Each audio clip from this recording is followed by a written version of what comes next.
Please note that this seminar and all of the accompanying materials are protected by copyright and that the material presented by our speakers at this program has been gathered for general informational purposes only. This entire program is being recorded by Fox Rothschild, and the recording of any part of the presentation by others is not permitted.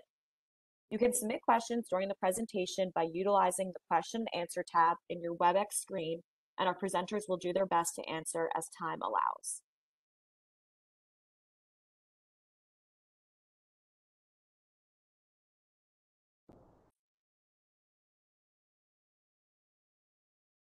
Thanks, Julia. And if you want to do a quick intro of the firms, that'd be great.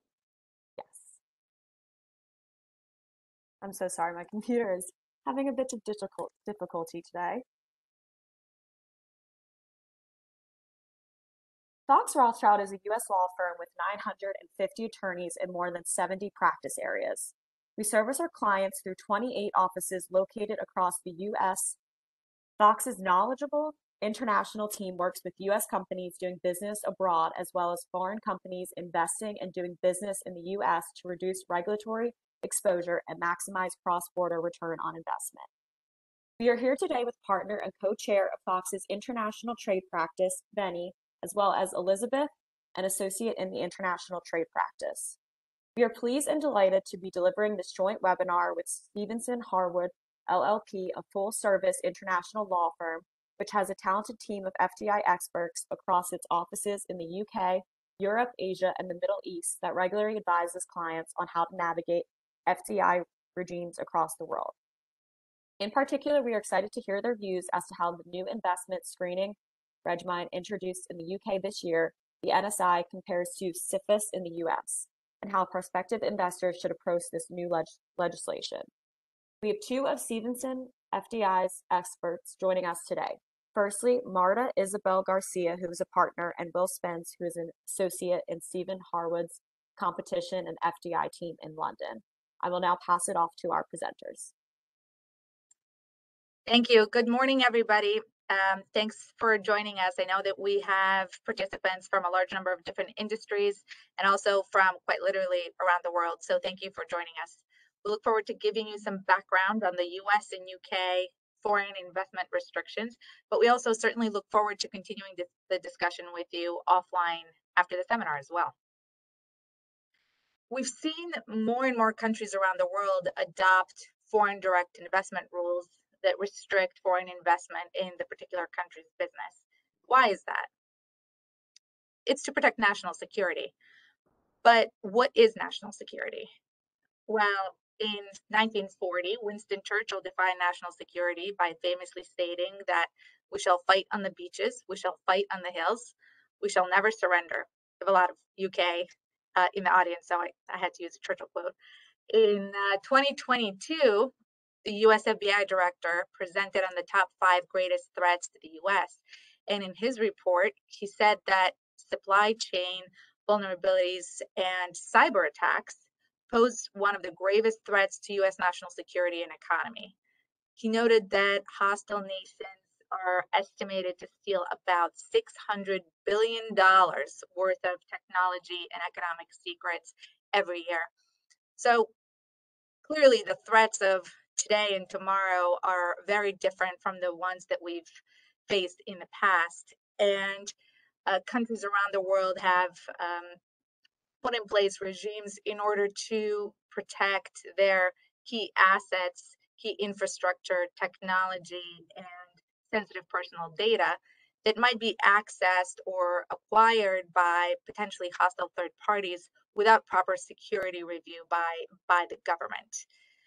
On the US side, the regulatory body that regulates this is CFIUS, and it's one of the most well-established FDI regimes. It was established back in 1975, but frankly, it was you didn't hear much of CFIUS. It was a sleepier agency until about 3-4 years ago, when jurisdiction was expanded quite a bit. And since then, really, we've seen globally increased restriction and focus on foreign direct investment. And the UK recently, as recently as this month, instituted its own screening regime which is quite similar to the United States CFIUS. And really, both countries, both regimes focus on reviewing relevant investments in order to determine whether they might have some sort of adverse national security implication, and to ensure that each country's tech infrastructure, sensitive information, industries are protected. And to the extent that any transactions do pose a risk, to mitigate those risks. Today, we're going to talk about and compare for you the two regimes, and also talk to you a little bit about how they are different. So what is CFIUS in the US? It is a committee that's comprised of a number of different agencies, from defense to economics, that is headed by the Department of Treasury. It reviews foreign investments, and as a courtesy of the latest regulations, it can impose quite high monetary penalties for failing to follow the regulations. It has the power to suspend, block, or modify transactions before and after closing if you don't get the government's approval. And it's expanded quite a bit. So over the last 10 years, it has gotten 10 times larger. And one of the main investments within CFIUS has been on investigation and enforcement.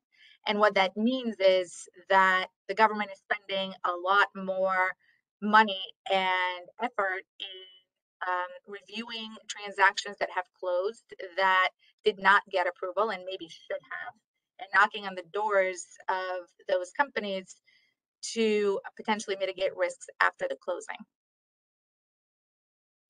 You've seen CFIUS in the news, whether you know it or not. There's been some big names in the media over the last couple of years. TikTok is one of the main ones. There was a lot of social media and regular media coverage around it. TikTok has a Chinese investor. The Trump administration wanted to force divestment. The Biden administration reversed this, but there was a lot of concern about the Chinese investor having access to the personal data of TikTok users. Similarly, Grindr was pretty famous case in 2019. It's a dating app, and it had a Chinese investor, and the U.S. government came in and unwound the investment transaction 3 years after closing. Certainly 3 years ago, or at this point 4 or 5 years ago, nobody, including CFIUS, would have thought that a dating app could pose a national security concern. But in today's world, it does, and the government unwound the transaction in order to mitigate that risk. Patients Like Me was another similar one. It was social network where patients share health information.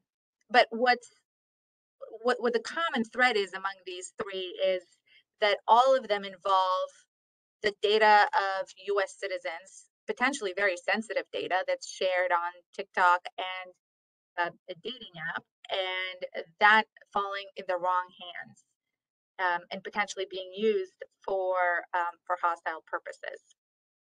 That certainly would not have been part of the definition of national security 5 years ago, 10 years ago. As I mentioned earlier, the U.S. really expanded its jurisdiction that CFIUS has, and different countries that have foreign direct investment regimes address and approach their coverage and their jurisdiction differently. The U.S. government has been quite vocal about its main concerns, and those are a lot of Chinese investment. I mean, it covers investments by all countries, but one of the biggest concerns is China, and essentially getting access to information through M&A and through investments as a loophole that was not previously regulated. Now, let me turn it over to our UK colleagues, and if you could tell us a little bit about what is the NSIA? Yeah, sure. So the NSIA is a new standalone regime, Vinny, which is allowing the UK government to scrutinise and intervene in transactions that might give rise to a national security risk. Now, it officially came into effect on the 4th of January 2022, although It has been a long time coming. And what it does for the first time is really introduce a mandatory and a voluntary notification requirement for deals falling within its scope. And it also grants the UK government a fairly broad calling power for deals not notified and that occurred on or after the 12th of November 2020. Now, it will be a piece of legislation that will be enforced by a new division called the Investment Security Unit, which sits within the Department for Business, Energy and Industrial Strategy. And the important point to bear in mind here is that BEIS is almost the door that opens you up to all the different governmental bodies that sit behind it that will be taking the key important decisions, such as the Ministry of Defence or the Home Office. But ultimately, it will be the ISU and BEIS that are working together on this piece of legislation. But the ultimate decision maker shall be the Secretary of State, which is in effect a senior minister in the government. But really, it's a long time coming piece of legislation. The UK really is playing catch up. It has been very aware of all the concerns that you've outlined early on already. And really, it is playing catch up, given a number of jurisdictions have adopted their own FDI regimes. If we go to the next slide, just by way of a little bit more background on the NSIA, it will be replacing, in effect, what is the existing or what was the existing public interest regime on national security grounds under the UK's Enterprise Act, which allowed the CMA to intervene on national security grounds in merger control cases. But it's a piece of legislation that has long been considered to have no real bite or effect, in part because of its discretionary and voluntary nature, and also because the CMA really only intervened in about 16 cases since 2003. So the important thing to bear in mind is the NSIA now is the piece of legislation that sets out the rules on investment screening in the UK. Now, interestingly, there have been a number of cases that have been investigated in the run-up to the NSIA, so it will be very curious to see whether these cases set the bar on just how aggressive BEIS will be under the NSIA. Thanks, Mara and Vinny. That's really interesting to get an idea of the explanatory background to both regimes. And it's clear that the UK and the US are very bent on clamping down on what they perceive to be national security threats. I wonder then, off the back of that, could you both explain what transactions will be caught by these two regimes? Liz, perhaps you could start by explaining the position under CFIUS. Sure, thanks, Will. So CFIUS will have jurisdiction to review transactions in two different scenarios. The first scenario has to do with control transactions. This is any transaction where a foreign person is acquiring control in a US business such that national security concerns would be raised. The regulations are clear with respect to what constitutes a foreign person, foreign nationals, foreign entities, foreign governments, or any entity that is controlled by any of those parties. So you really have to look up the chain of ownership and determine who are the ultimate owners of entities to determine whether an entity would be a foreign person. A foreign person would have to obtain control in a US business. Control, importantly, it's not defined by a magical number of ownership percentage or any type of bright line rule. It really, really is a qualitative analysis where you have to ask yourself, will the foreign person have the power directly or indirectly to determine important matters for the business, whether or not that right is actually exercised. It's also important to note that control is often found in connection with many of the minority protection rights that investors would like to negotiate or obtain in connection with an investment. The second scenario where CFIUS has jurisdiction to review a transaction has to do with minority investments in certain types of US businesses where the foreign investor obtains certain rights. The type of US businesses that would trigger this scenario 2, they're called TIUS businesses. These are any businesses that deal in critical tech, critical infrastructure, or that maintain or collect sensitive personal data of US citizens. Critical tech is clearly defined in the regulations. The regulations set forth a list of what constitutes critical tech, but note that that list can be updated from time to time as national security or technology concerns evolve. Critical infrastructure encompasses typical infrastructure items such as bridges and roads, but also some items that maybe wouldn't come to mind initially when you think of infrastructure. Data centers, items in the telecommunications industry, those can be covered as well. And the sensitive personal data prong is really the prong that CFIUS has been focusing on as of late. It's very broad, sensitive personal data. This includes genetic information, health information, certain financial information of US citizens. So you really have to think through what kind of information a US business collects or maintains to determine whether that's applicable. So assuming you're dealing with a TIUS business, if a foreign investor is investing in that business and is obtaining certain rights, CFIUS would have jurisdiction. These rights include access to any material non-public tech information, board rights, whether it's membership on the board, the right to appoint a board observer, or the right to nominate a board member, or any involvement in the substantive decision-making of the entity. Involvement is very broad, so really it's any ability to participate in the decision-making, again, whether or not the right is actually exercised. Under the CFIUS regime, there are two different types of filings. There's a mandatory filing and voluntary filings. A filing is going to be mandatory with CFIUS in two scenarios. The first scenario is where a foreign government is acquiring a substantial interest in a TIUS business, one of those businesses that we just described on the previous slide. The second scenario is if a foreign investor is making a controlling or otherwise covered investment in one of those TIUS businesses, and that TIUS business produces, designs, tests, manufactures the critical technology that's set forth in the regulations, and a US export license would be required to export that technology to the foreign investor. So importantly here, not only do you have to think through the CFIUS regulations, but you would also have to do an export administration regulation analysis to definitively determine that a filing was not mandatory. If you fail to make a mandatory filing, the penalties, as Benny mentioned earlier, are very steep.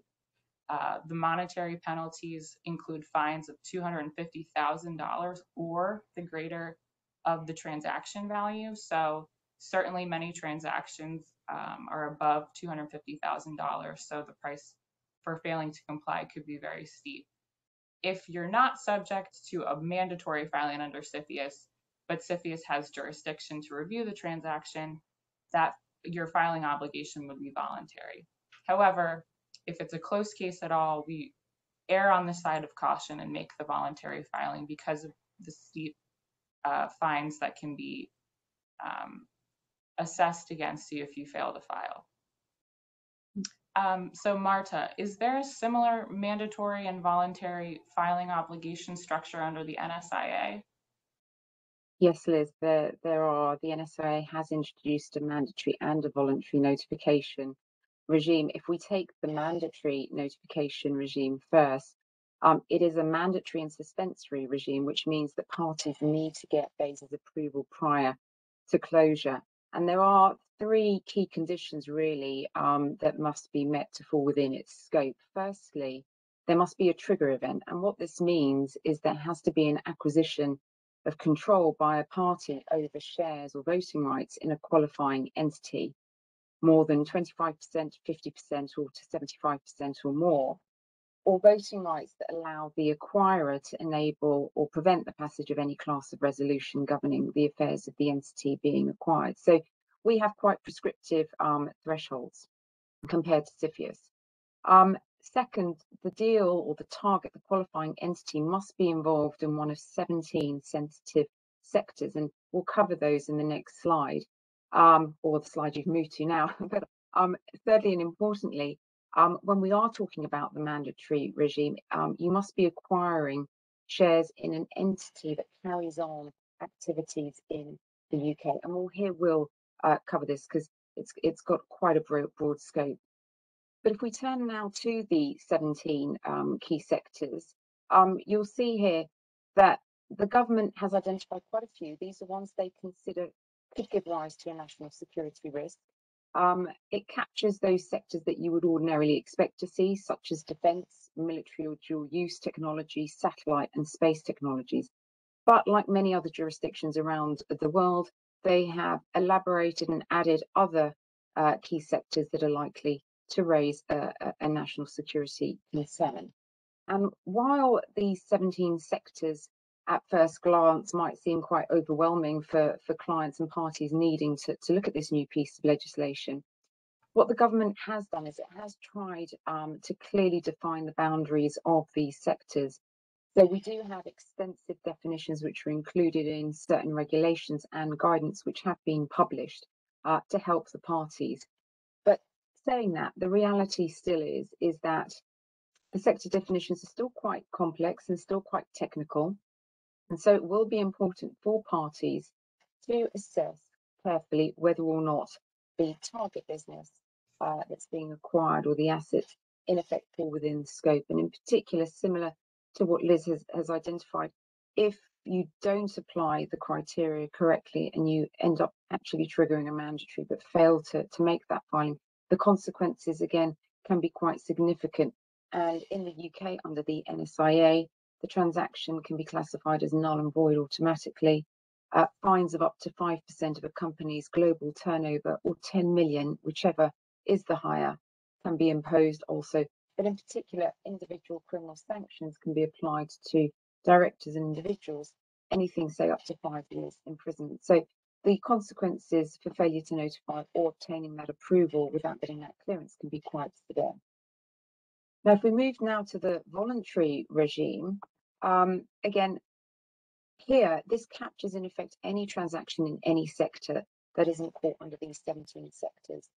But a voluntary filing would primarily be advisable if certain thresholds are met, which I'll talk about shortly, but also here, the deal needs to raise a national security risk. Now, importantly, the voluntary regime applies not just to share acquisitions, but also asset acquisitions. And what we mean here are any bare assets. It doesn't have to be revenue generating in any sense, and assets such as land, tangible movable property, and IP. And under the voluntary regime, deals may close without the prior approval of BEIS. But what we need to bear in mind is that the government does have the power to impose what we call in effect interim orders, which allows BEIS in effect to halt or reverse an acquisition and in certain circumstances also order that completion doesn't take place. And that obviously will be in cases where there are concerns that the transaction raises a significant national security risk. But what this voluntary notification regime does in effect is it requires parties to carefully understand, is there national security risk and should I be filing or not in case there is a risk otherwise that BEIS calls in the deal. Now, in terms of the actual voluntary notification thresholds, just one point to make on this slide really is that the same thresholds that are applicable to the mandatory notification regime apply here, but they have added in another threshold, and that is the acquisition of material influence over a qualifying entity. And that can be triggered by as low an acquisition as 10% shareholding, and if there are other factors. So looking at the disbursement of the other shareholdings, whether they're veto rights over strategic matters, and also the knowledge experience of directors or shareholders that might influence how that qualifying entity is directed. And also the same, in effect, almost applies in the context of assets, but what we're looking at here is whether there is a greater control given over the asset acquired than existed prior to the acquisition. So what we may well find is, as investors get to grips with the new legislation, erring on the side of caution and making a voluntary notification. Now, Liz and Will, I think what I've at least have been hearing in particular under the US regime is that you obviously have this concept of a foreign investor and investing in a US business, whereby the UK haven't chosen necessarily to go down that route. Rather, the NSIA has been critiqued to a degree for being quite broad in its application and potentially capturing too many types of deals, especially when we look at the extraterritorial reach. I wondered if both of you could comment on that, both from a CFIUS and an NSIA perspective. Sure. So with CFIUS, CFIUS's scope is much more limited and defined than it sounds like the NSIA's scope will be. CFIUS is only implicated where a foreign investor is involved in a transaction with a U.S. business. And each of those terms are well defined in the CFIUS regulations. Will, what about under the NSIA? Yeah, well, as Mada says, the NSIA really stands in quite stark contrast to the CFIUS regime in this respect, in the sense that there is no limitation of the target company or asset in question to be incorporated or located in the UK, for example. The test really is much, much broader than that. And the key issue is here whether the target company or asset has a so-called UK nexus. And if we look at the test on screen, you'll see this UK nexus test really is a great deal broader than whether the company is, say, incorporated in the UK. It can be, for a company, a UK nexus can be inferred if it carries on activities in the UK or if it supplies goods or services to persons located in the UK. And from the part B in particular, I think people can appreciate that this can apply to overseas companies if they simply export their products or services to persons or companies based in the UK. And this really does expand the NSIA's jurisdiction quite significantly and is perhaps one of the more counterintuitive natures of it. Similarly, with assets, the test is very broad, and it's whether they're used in connection with activities carried on in the UK or in connection with the supply of goods or services. Similarly, with investors, there is no concept under the NSIA of a foreign investor. Really, the NSIA is purportedly, at any rate, agnostic towards the nationality of the acquiring investor, and therefore can capture, theoretically, UK transactions. So it really is a much broader piece of legislation in this respect than the CFIUS regime. It'll be interesting to see how that plays out because that's quite broad coverage. Now, given all of this, Will and Liz, I know a lot of our clients are very concerned about potential review of deals that have previously closed. How does that work under CFIUS and under the NSIA? Yeah, well, under the NSIA, BEIs are empowered to call in any deals which are not notified to them. And this call-in power also applies retrospectively to any deals which were completed on or after the 12th of November 2020, which is quite a substantial look back. And the reason for it is that when the NSIA was first proposed to the UK Parliament, I think there was a concern that the UK government held with that was that parties might try and rush through deals which might raise a national security issue in the intervening period between the time at which the NSIA was first proposed and when it came into full operation on the 4th of January 2022. So BEIs do have the ability to retrospectively look back and call in deals that closed in this so-called interim period for review under the legislation.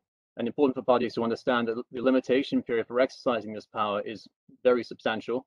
It lasts for 5 years unless the parties have taken steps to publish details of the transaction in the public space, say on their websites in the relevant trade press, for instance, that would make BEIs aware, quote unquote, that the transaction has taken place.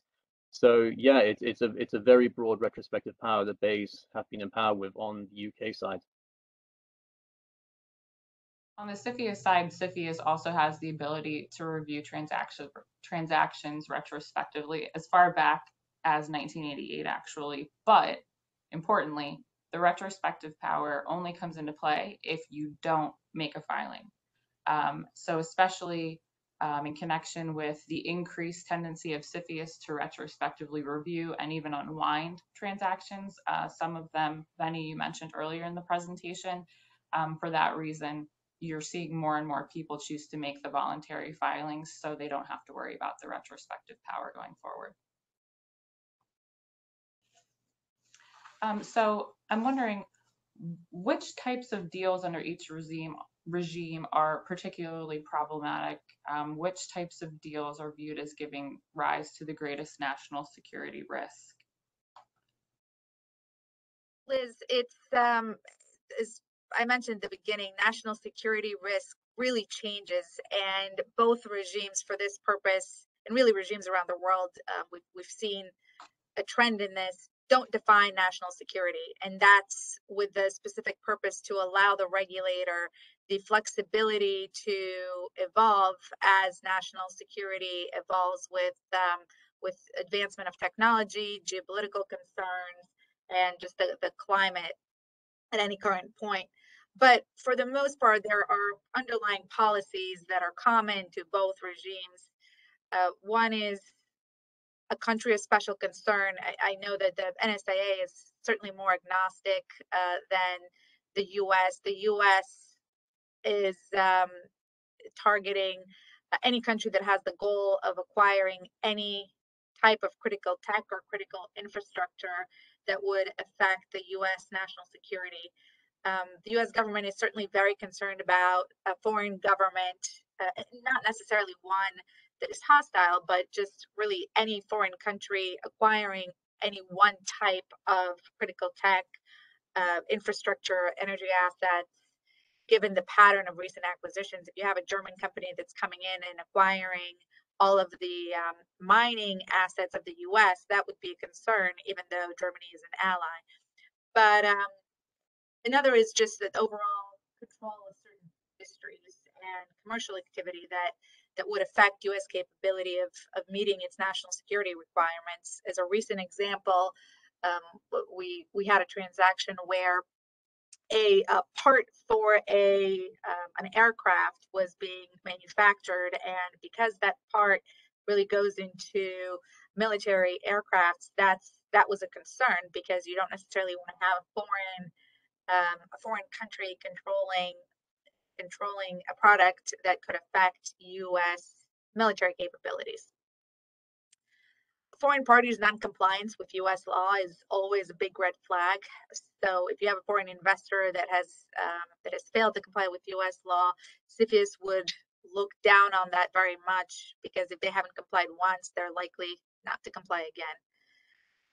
And as we've highlighted, a big concern right now is exposure of personally identifiable information, sensitive personal data, genetic information that might be exposed. So to the extent that the U.S. company is in the business or collects any type of information that is sensitive personal data, the government will scrutinize it heavily, no matter what the foreign investor is, to make sure that it's safe. And that goes along with the creation of cybersecurity vulnerabilities as well. Well, what about on the UK side? What are you seeing as the biggest national security issues? Yeah, well, in the one sense, I think it's fair to say that we have followed in CFIUS's footsteps, in the sense that we have also failed to give a definition of what national security is under the NSIA itself, for the same reasons that, because national security threats evolve and change over time, BEIS didn't want their hands tied by what might end up being a very inflexible definition to deal with the threats that emerge. UK government is also keeping its cards rather closer to its chest as to the exact nature of the national security fears it may have, and is given a lot less exposition, at least at this time, in terms of what its specific fears are. Well, what we do have is published guidance from BEIS detailing the tripartite general assessment it will conduct when it calls in a transaction for review. And it will focus on three key areas. The first being the target risk, so looking at what the company or asset does or is used for. If it's involved in one of the 17 key sectors, let's say, then obviously the risk will be deemed to be greater than if it's a function which is much more mundane or benign. It will secondly look at the acquirers, so who controls the acquirer? Does it have any links to sovereign governments? Does it have any ties or connections with illicit activities like terrorism or money laundering? And finally, it will consider the level of control that is being acquired. So if the level of control is quite low, for instance, say it was a low level of shareholding being acquired with few voting rights attached, then potentially any factors that might be identified under limbs 1 and 2 of this test could be mitigated by the low level of control being acquired. So it will be very much a balancing assessment that BEIS will conduct. And it will be interesting to see as time goes on and the NSI regime kicks in, what indications we might receive of where the national security concerns really lie. So I think it's fair to say that CFIUS and NSIA, it really should give people pause for thought. But I wonder at this point, can we reassure the audience with any tempering factors there might be? So are there any safe harbors or exemptions that parties can avail themselves of under either CFIUS or NSIA regimes? From the CFIUS side, there are a few safe harbors, a few instances where CFIUS would not have jurisdiction over some transactions. Candidly, though, they are difficult to apply in practice. One would be a truly passive investment, less than 10% shareholding in a company. Another would be an incremental acquisition before an investor acquired part of a company and previously filed with CFIUS and that was approved. You wouldn't have to refile for a subsequent acquisition in the same company unless there was a material change. And also investments in shell companies shortly after formation before there's really any assets or IP or anything like that in the business. But again, these are there, but they rarely apply. What about on the UK side? Well, Liz, I think the quick answer really is no, there aren't any official safe harbours. I think the UK government has intentionally decided not to introduce them, especially in the early days of the NSIA, to capture as many deals as possible that they think could potentially raise a national security concern. So there are no de minimis thresholds concerning, say, the party's turnover, market shares or value of a transaction. And indeed, as we've heard, the thresholds that they've sent to trigger a mandatory or voluntary notification have been set rather low. So it will be difficult as well for parties, in effect, to structure their deal in a way so as to avoid its application. Liz, obviously there exists this concept of exempted investor in the US. Could you explain that a little? Sure. So there is this concept of exempted investors. These are investors that have sufficiently strong ties to certain countries that are set forth on a list. Right now, that list only includes Australia, Canada, New Zealand, the UK, and Northern Ireland. But it's not as simple as that. You also have to jump through certain hoops, some of which can be quite onerous. So again, although this concept is there, we have not been able to successfully apply that for the benefit of our clients. What about on the NSIA side? Well, I think we've heard from Will as well. We don't have that concept as such, and I think parties as the bill was going through commentary were raising whether or not there should be a similar type exemption, but at the minute that's not been allowed for. But we may well see that change as the NSIA becomes more bedded in. But at the minute, the NSIA is nationality agnostic, and there are no country or category of investor that you would say has a preferred status. Now, obviously, we've heard quite a lot about how and when the NSIA can apply. I think, Vinny, would you mind sort of putting this into context and letting investors know, especially what type of deals can be caught? Because I think they may well be surprised just how broad both regimes are in this respect. Yeah, absolutely. A lot of our clients tend to think that the transactions that are caught are traditional M&A and traditional investment, which yes, those certainly do fall under jurisdiction of both of the regimes. However, the underlying policy of both regimes is to restrict and regulate, to the extent there's a risk, really any equity ownership and any ability to have certain powers or rights. So given this policy, a number of other types of transactions fall under the jurisdiction as well. IPOs and SPACs, particularly on the de-SPAC portion, fall under jurisdiction. Joint ventures, intergroup deals and restructurings. Just because the deal is within your own group of companies doesn't mean that it's necessarily exempt. Loans and other financing deals, debt equity swaps, and so on.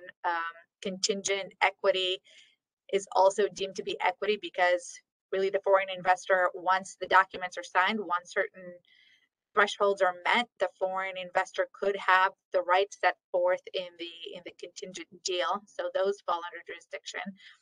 And real property can be covered as well, depending on its location. If it's close enough to certain military installations and other items of national security interest, both countries could regulate that as well. And equity funded university research projects also can fall within the jurisdiction of both. because again, this is really the university is just a company that has a lot of very interesting and high-tech IP that both governments really like to protect. So transactions involving university research can fall under this as well. Licensing can sometimes trigger a review as well, which is pretty surprising to both of our clients, depending on how it's structured. Now, we've talked about the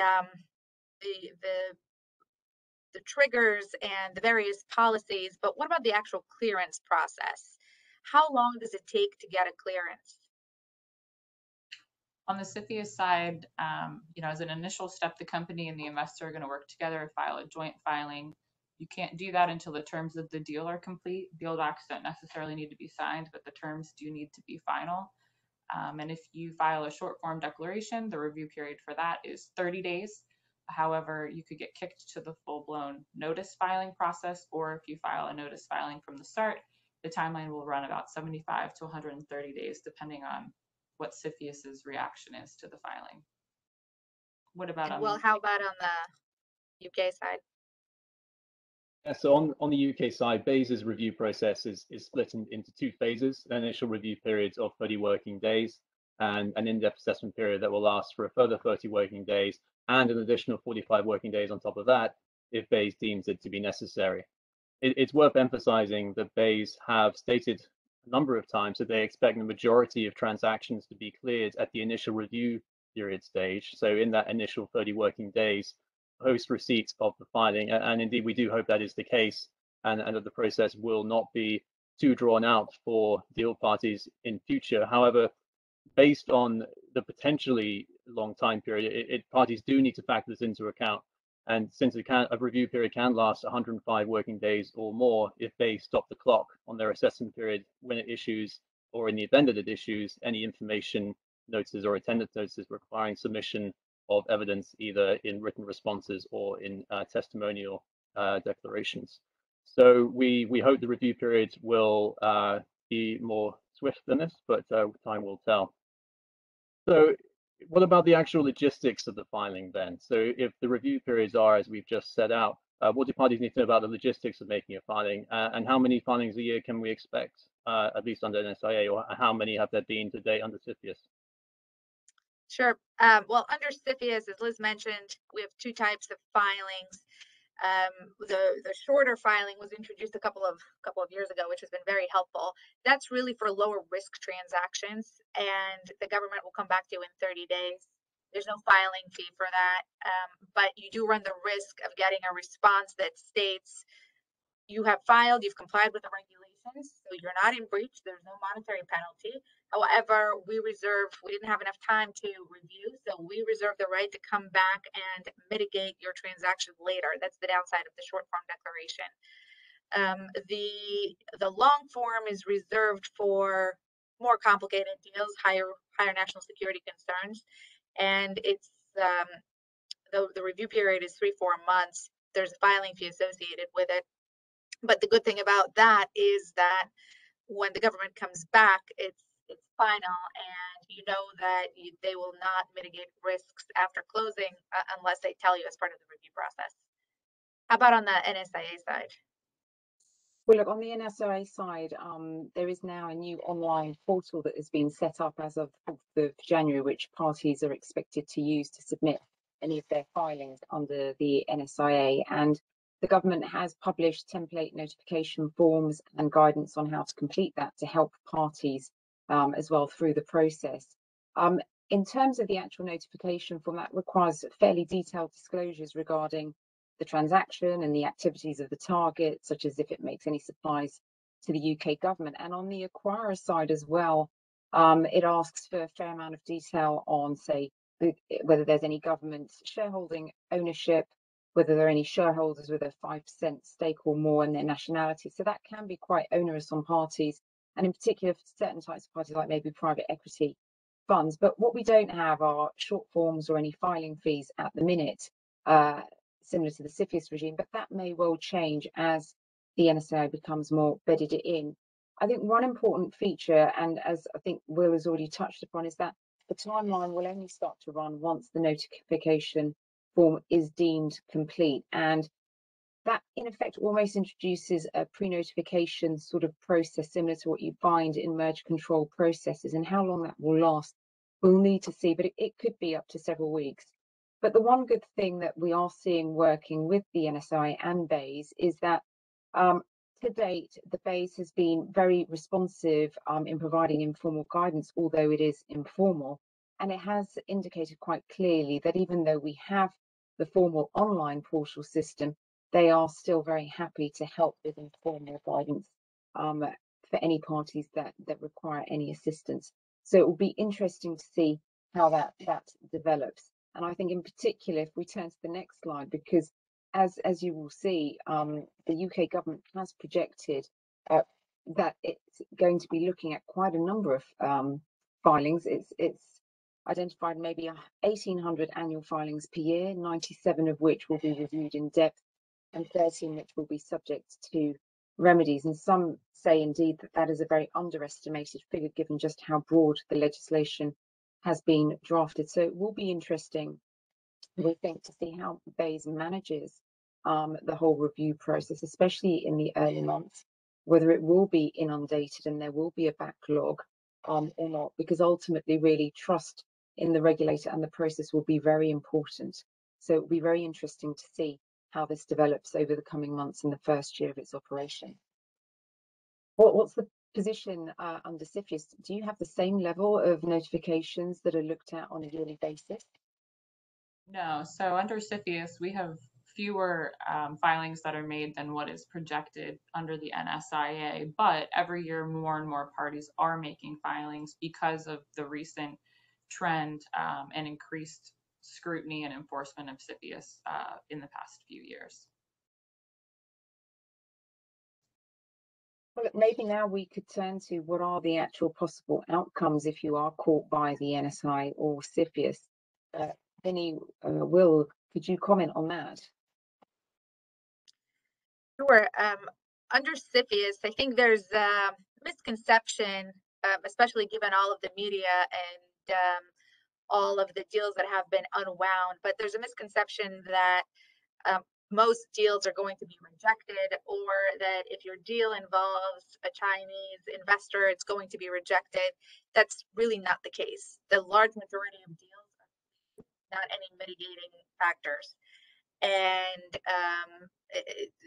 that's just what happens. I mean, you can have the shrug clearance that I mentioned earlier if you submit the short form declaration that allows the government to come back and mitigate risk later. But if you file a long form filing, you don't have that risk.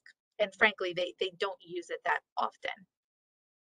To the extent that there is national security risk, the government has been very good, I think, about actually focusing in on what the risk is and mitigating it, rather than just telling you that you can't do the deal. For example, if there's certain tech that they're concerned about, they might isolate that tech from access by the foreign investor.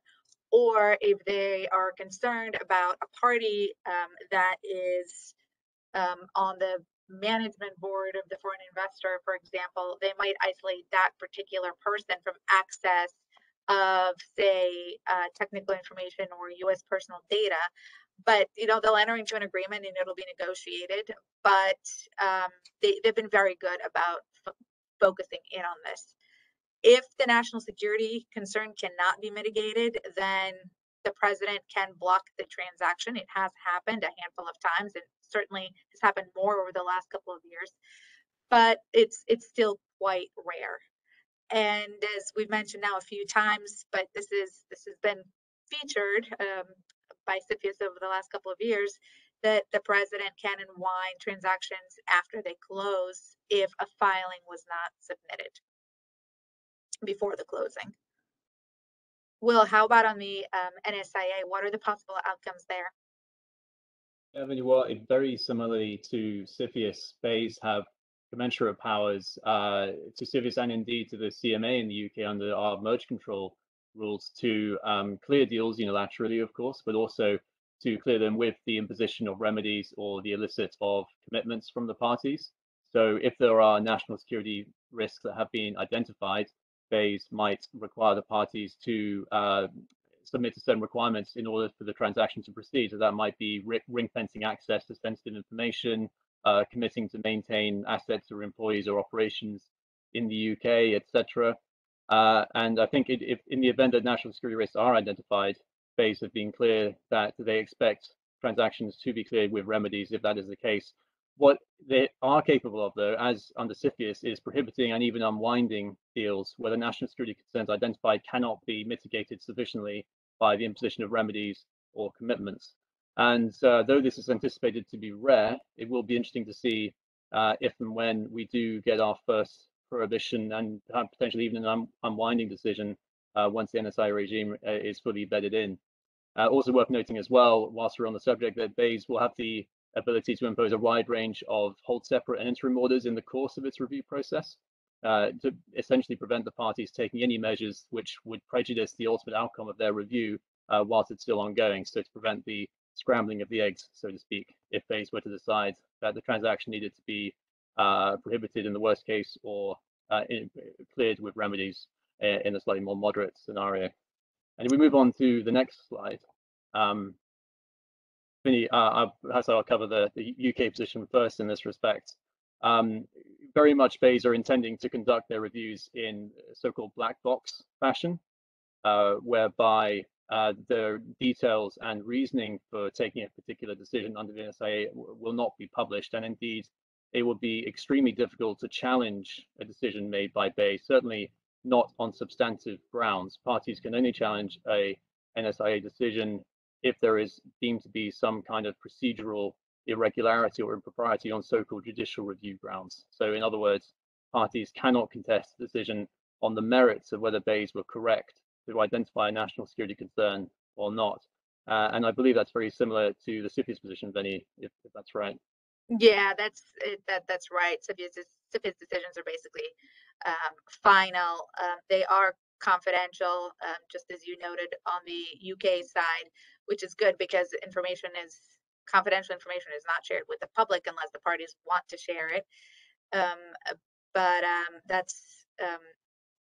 that's helpful. So at this point, I think, what can we sum up to parties and to people listening? What are the real practical implications of all of this? If an NSIA or CFIUS review is looking imminent or likely, what can parties do to address that in any possible way? Well, we've developed a different number of ways to address this, but really the first thing to consider in your deal is whether CFIUS and NSIA apply. And you should really do that at the very beginning of the deal because that determination is going to affect the timing, the cost, the structure of the deal potentially. If your transaction does trigger an FDI filing and you plan to file, then you should really factor in and allocate the regulatory risk into the transaction documents. Once you file, you really should not close the deal until you get approval. And as such, the approval should be a condition precedent to your closing. What happens if the government does not approve? Well, for that reason, it's good to build in a termination mechanism. In that event, who covers the costs? How is that split? And you certainly want to include a cooperation clause where the parties are going to work together in order to submit the review and cooperate with the government. Both filings are joint filings between the US-UK party on the one side and the foreign investor. So they certainly have to cooperate with each other in order to submit and advocate for clearance. If there is likely to be a national security concern, then you really have to consider what are possible mitigation remedies. If you're the foreign investor and you know that you're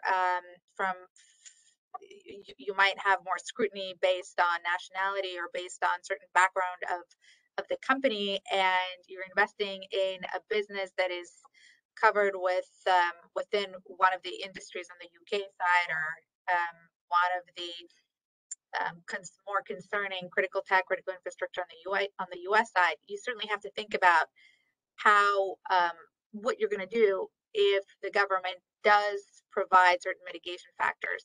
So one provision that we've used is the hell or high water provision, which is similar for other types of regulatory approvals. If the government comes in and imposes certain mitigation factors that as a foreign investor might be burdensome. For example, if they completely lock you out of any control or access of information, then perhaps you want the option not to go through with the deal. Same thing on the US side. If it's gonna cost you more money to put these mitigation measures in place, then it might not be worth your while to do the deal. And I'll tell you, one of the most common inquiries that we've gotten from clients is, how can we structure the deal in order to avoid CFIUS? And I'm sure it's going to be the same on the UK side. And there are definitely ways to do that if you isolate the foreign party or avoid giving the foreign investor the rights and powers that make the deal covered. So what we do is we enter into a separate rider that sets forth exactly what the foreign investors cannot do and the types of control powers and access they cannot have in order to make sure that it's not going to be as CFIUS or on the UK side, NSIA covered transaction. And we've submitted this to CFIUS before and have gotten approval on it. So that certainly works if it meets the both parties' requirements. Both parties always want reps. If you're the foreign investor, you want to add certain reps in the agreement to make sure that your target company is not a TIUS business in the CFIUS side or active within certain sectors on the NSIA side. If you're the target, then you want certain reps from your foreign investor that the foreign investor is not going to seek control or try to access certain critical tech, because this way you can make sure that you stay out of CFIUS jurisdiction, and to the extent that the other party breaches, you can get indemnity for a breach of a rep. And of course, you want to carry out comprehensive diligence on the front end. Again, at the beginning of the transaction, if you're a foreign investor, you want to ask the questions of the target, whether it has government contracts, sensitive tech, critical infrastructure, so that you can make a determination whether CFIUS might be applicable and really what you need to do in order to allocate and mitigate the risks. If both parties agree that CFIUS or the NSIA might potentially apply but choose not to file, you certainly want to allocate the risk in your documents. The risk tends to be more on the investor and on the buyer side, because at the end of the day, the investor is putting in the money. And if mitigation is imposed, it will be typically in order to isolate the foreign investor. So you want to consider indemnification and attorney's fees recoupment to the extent that you can. So now that we've sufficiently scared you on the CFIUS and NSIA fronts, Marta, would you mind summarizing some of the key takeaways? Yeah, sure, Vinny. I mean, I think it's really important, as you mentioned, really to assess early on whether or not your deal could fall within an FDI regime. Is there an FDI filing requirement? And especially for investments in key sensitive industries such as defense, advanced tech, health, and data security. So it's very important to do that early on. And obviously, if filings are triggered, especially a mandatory filing, submit that filing, especially given we are expecting more penalties to be imposed for non-compliance. And also, don't take the risk by not filing in those cases that potentially are borderline. It's better to be safe than sorry, and especially given we are seeing an increasingly amount of requests, especially in the US, from the regulators if you don't make a filing. They are actively monitoring deals in the marketplace, and FDI regulators around the world are exchanging information and cooperating more. So it is really important to just bear those factors in mind when you're deciding whether or not to file, especially in borderline cases. I think also really important, especially in deals that cover a multitude of jurisdictions, is really take a global approach to identifying whether any FDI clearances are required in parallel to your merger control approvals. But really, if you are caught, be prepared for longer timelines and for transaction costs to be higher than maybe you originally thought. But ultimately, really, foreign investment is here to stay. As Vinny has said right at the start, a significant amount of countries around the world now have adopted new rules or strengthened them. So really, investors, parties to deals really can't ignore these foreign investment rules.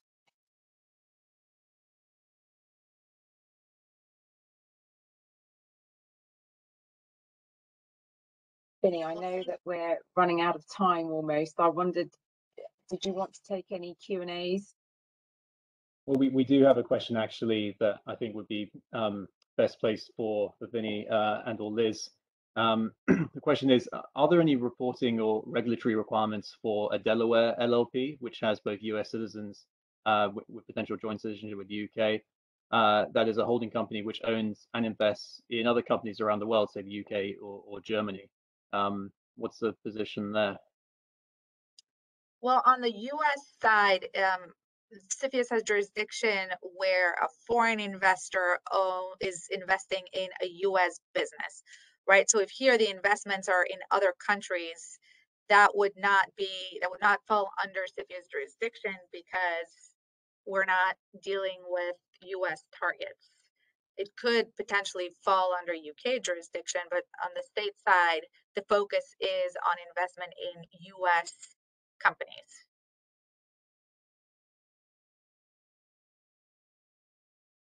Excellent. Well, that's the only Q&A I can see in the chat function. Obviously, if anyone has any further questions, feel free to submit now, or they can contact us directly after. And I'm sure we will all be very happy to answer any questions anyone may have.